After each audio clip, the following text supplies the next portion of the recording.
小一派位派得好唔好，一眼就知。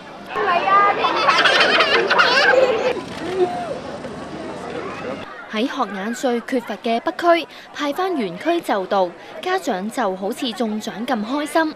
係啊，中咗第一志願㗎，非常之開心啊，好開心，好開心，非常之激動啊，好激動，好激動，即係因為呢間學校係即係好心水咯。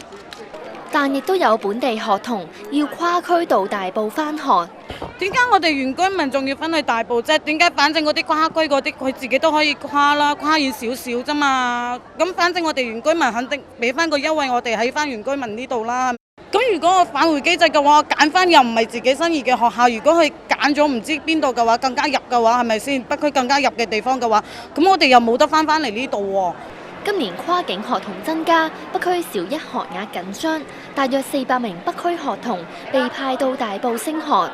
教育局推出返回機制，家長要先喺下個星期2或者3帶子女到獲派嘅大埔學校註冊。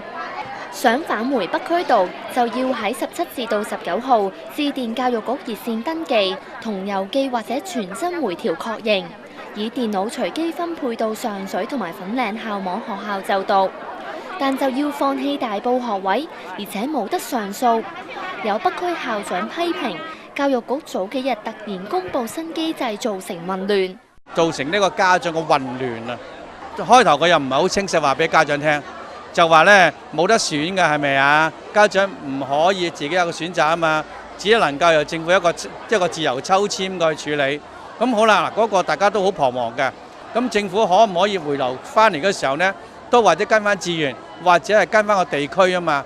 啱唔啱啊？譬如我哋都係一個就近入學嘅，如果能夠係派到翻嚟嘅時候係我喺屋企附近呢，咁啊大家開心啦。